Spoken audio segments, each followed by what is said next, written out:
My name is Jessica. I am 25 years old. I am from Italy, and I live in a small town with my parents. Our town is quiet and beautiful, with small streets, old buildings, and friendly neighbors. I like my town, but I always dream of something more.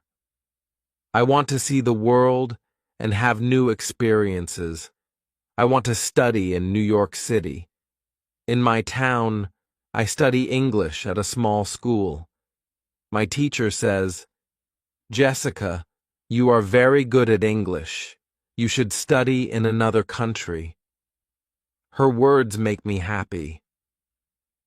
I start thinking about New York, a big city full of life and opportunities. I imagine myself walking on the busy streets, learning in a real classroom, and speaking English every day. One day, a woman visits our town. She is from a big city in Italy, and she looks very confident. She talks about a school in New York. She says, "This school is amazing. You will learn English very fast. Many students go there, and they all love it." Her words are exciting. She shows me pictures of the school and students smiling. She says, "You can study here too. I can help you." I feel so excited. This is my chance. I want to go. The woman gives me some papers. She says, "Fill out these forms and give me the money for the school. I will take care of everything." I believe her. She seems so nice and professional. I do not think about the risk. When I tell my parents about the school, they do not share my excitement. My father says, "New York is dangerous. You don't know anyone there." My mother says, "Are you sure about this woman? Do you trust her? Be careful, Jessica." I listen to them, but I do not change my mind. I say, "This is my dream. I want to study English. I want to learn and grow." My father looks worried. He says, "Dreams are good, but you must think carefully. What if something goes wrong?" I smile and say, "Nothing will go wrong, Dad. I will be careful." For days I think about New York. I look at pictures of the city on my phone. The tall buildings, the yellow taxis, the bright lights. Everything looks so exciting. I tell my best friend Sophia about my plan. She says, "That sounds amazing, Jessica. I want to go with you. Let's go together." I feel so happy. Sophia is my best friend, and I know she will support me. I start making plans. I dream about the future, and I feel ready to take the first step toward my new life. My parents are still worried, but I tell them, "This is my chance. I will be safe. I promise." I do not know what will happen, but I feel brave. I am ready for my adventure. New York, here I come. The day after I decide to go to New York, I start making a list of everything I need. I write down clothes, books, and personal items. I also include important documents like my passport and the papers the woman gave me about the school. I feel excited, but also a little nervous. I want to be ready for this big adventure. I talk to Sophia about our plan. She says, "Jessica, we need to book our tickets soon." I agree. We check flights online and find one that is affordable. It will leave in 2 weeks. I feel a rush of excitement. 2 weeks is not a long time. At home, I start packing my bag. My mother helps me. She says, "Jessica, take warm clothes. New York can be very cold." She also gives me some snacks for the trip. "You might feel hungry on the plane. she says. My father watches me pack. He looks worried, but he does not say much. Sophia and I meet every day to prepare. She is as excited as I am. She brings her camera and says, I want to take so many pictures. We will remember this trip forever. We also talk about what we will do in New York. We should visit Times Square, Sophia says, and the Statue of Liberty, I add. We laugh and dream about all the fun we will have. A few days before our flight, my father gives me some money. He says, Jessica, keep this safe. Use it only if you really need it. I thank him and promise to be careful. My mother gives me a small notebook. Write about your trip, she says. I want to read your stories when you come back. Finally, the day of the flight arrives. Sophia and I wake up early. My parents take us to the airport. The drive is quiet. My mother looks at me with tears in her eyes. She says, Jessica, please call us when you land. I hug her and say, I will, Mom. Don't worry. At the airport, everything feels big and new. Sophia and I check our bags and get our tickets. We go through security and find our gate. My heart is beating fast. I look at Sophia and say, We are really doing this. We are going to New York. She smiles and says, Yes, we are. When it is time to board the plane, I feel a mix of emotions. I am excited, nervous, and a little scared. I wave goodbye to my parents one last time. Then Sophia and I walk onto the plane. As I sit down and fasten my seatbelt, I think about everything ahead. This is the beginning of my dream. I feel ready. Sophia and I sit next to each other on the plane. It is my first time flying, and everything feels new. I look out the window and see the airport getting smaller and smaller. The plane lifts off the ground, and I feel a mix of excitement and nervousness. We are really going to New York, I say to Sophia. She smiles and says, Yes, Jessica, this is the start of our adventure. The flight attendants bring drinks and snacks. I take a small sandwich and some juice. The food is not bad, Sophia says, laughing. We watch a movie on the small screen in front of us. It is an American movie with English subtitles. I try to follow along and read the subtitles. This is good practice, I tell Sophia. She agrees. After the movie, I look around the plane. People are reading, sleeping, or talking quietly. The sound of the engines is loud but steady. I feel calm. I take out my notebook and write a few lines. We are flying high above the clouds. The world looks so small from here. I can't believe I'm going to New York. Sophia and I talk about our plans. What do you want to do first when we arrive? Sophia asks. I think for a moment. I want to see Times Square. I want to feel the energy of the city, I say. And I want to eat a New York pizza. I heard it is the best, Sophia adds. We laugh and continue dreaming about our trip. As the hours pass, I start to feel tired. The flight night is long, and the excitement is turning into exhaustion. I close my eyes and try to sleep. The seat is not very comfortable, but I manage to rest for a while. When I wake up, Sophia is looking out the window. Jessica, look, she says. The lights of New York City. I lean over and look out the window. It is dark outside, but I can see the city lights shining brightly below. It looks magical. My heart beats faster. We are almost there, I whisper. I feel a mix of emotions again. Excitement, happiness, and a little fear. What will happen next? Will everything go as planned? When the plane lands, everyone claps. Sophia and I smile at each other. We made it, I say. We grab our bags and follow the crowd to the exit.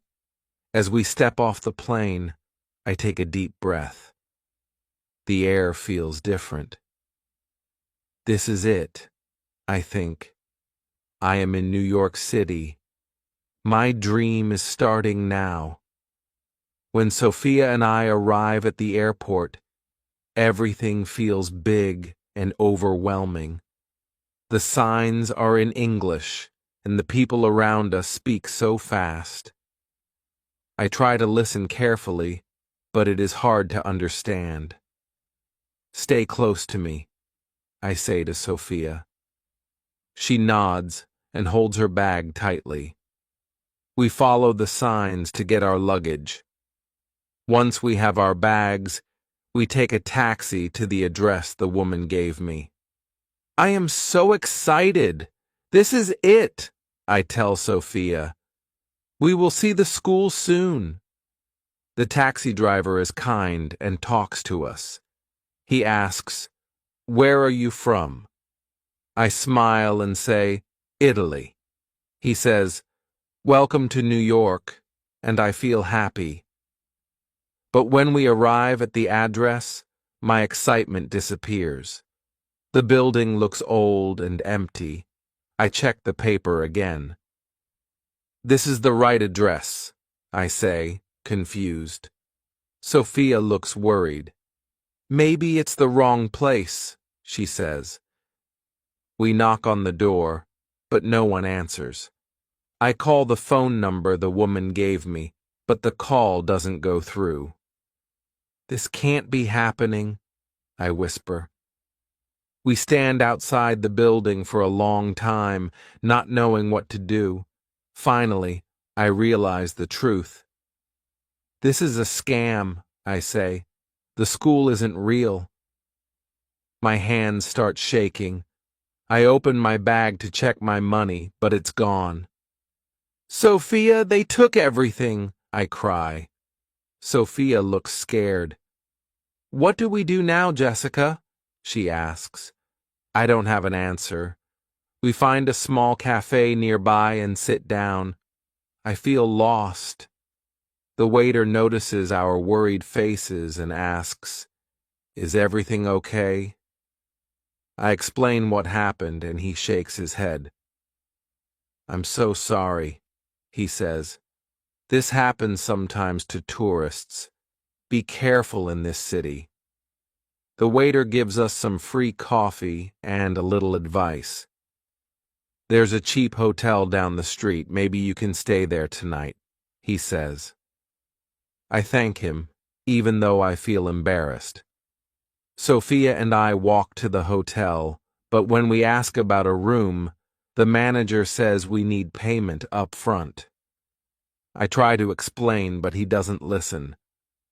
"No money, no room," he says. That night, Sophia and I have no choice but to sleep in a small park. It is cold, and I can't stop crying. I think about my parents and how they warned me. Why didn't I listen? I whisper. Sophia tries to comfort me. "We will figure it out," she says, but her voice sounds unsure. As I lie on the hard bench, I stare at the dark sky and feel completely alone. I left home with so many dreams, but now I don't even know what will happen tomorrow. For the first time, I feel afraid of New York City. The morning after our night in the park is cold and quiet. Sophia and I sit on a bench, trying to think of what to do next. I feel tired and hopeless. Jessica, we need help, Sophia says. I nod. She's right, but I don't know who to call. The only person I can think of is my father. With trembling hands, I take out my phone. I stare at the screen, unsure if I should call him. I remember his words. Be careful, Jessica. New York is dangerous. I feel ashamed. What will he say? What if he is angry? Sophia touches my arm. It's okay. Just call him, she says softly. I take a deep breath and dial the number. It rings, and my heart pounds. Finally, my father answers. Jessica, is that you? He says. His voice is calm, but I can hear the worry in it. Tears fill my eyes as I start to speak. Dad, something bad happened. I explain everything.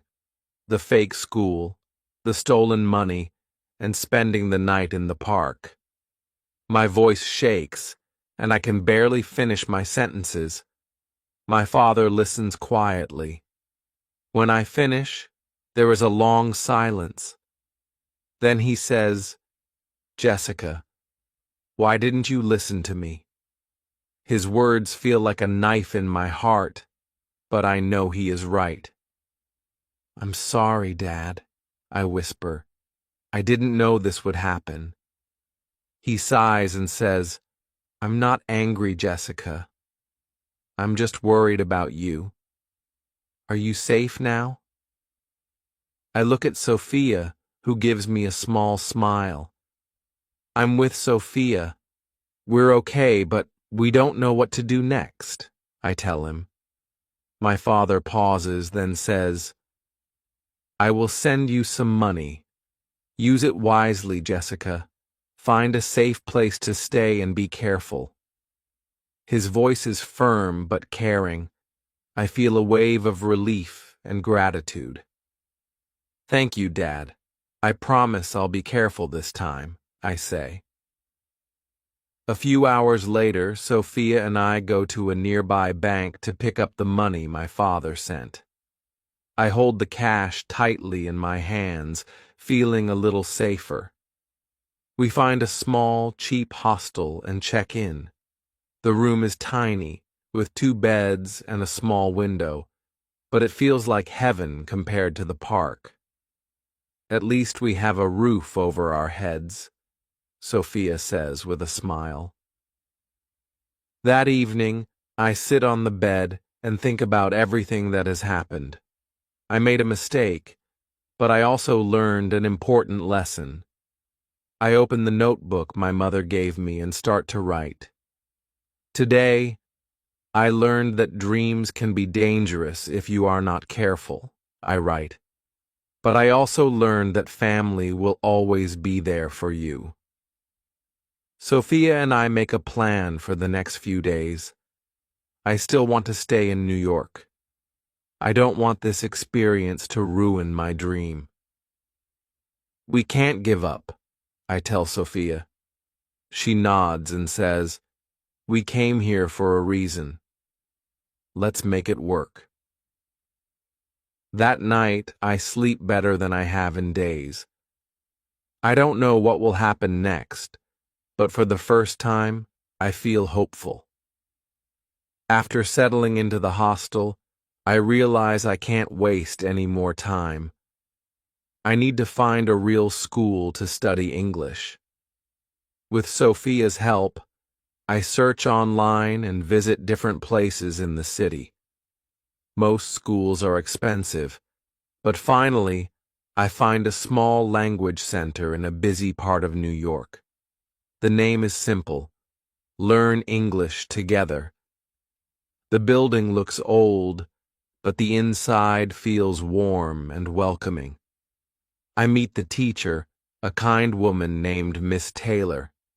She smiles and says, "Welcome, Jessica.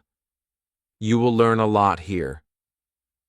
Her English is clear and slow, and I feel hopeful. The class has students from different countries: Japan, Brazil, India, and Mexico. Everyone is friendly, and I feel comfortable right away. Miss Taylor encourages us to speak in English, even if we make mistakes. Every day I attend class and take notes. Miss Taylor teaches us useful phrases, grammar, and vocabulary. But I soon realized that learning English is not just about being in a classroom. When I walk through the streets of New York, I hear people speaking English everywhere. I listen carefully, trying to understand their conversations. I need to use English all the time, I tell Sophia one evening. Not just in class. She agrees. From then on, we make a rule. We will only speak English to each other, even if it feels strange at first. At the hostel, I talk to other travelers and practice simple sentences. Sometimes I get stuck, but people are patient and kind. As the weeks pass, I start to make friends from my class. Maria, from Brazil, teaches me funny expressions in Portuguese, and I share some Italian phrases with her. Hiro from Japan is shy but very good at grammar. He helps me understand things I don't know. We study together at a nearby cafe, where I also practice ordering coffee and food in English. Little by little, I feel more confident. One day, while walking through Central Park, I meet an older woman who asks me for directions. At first, I panic, but then I manage to explain where she needs to go. "Thank you, young lady," she says with a smile. I feel proud of myself. Months go by and my English improves. I can have longer conversations without feeling nervous.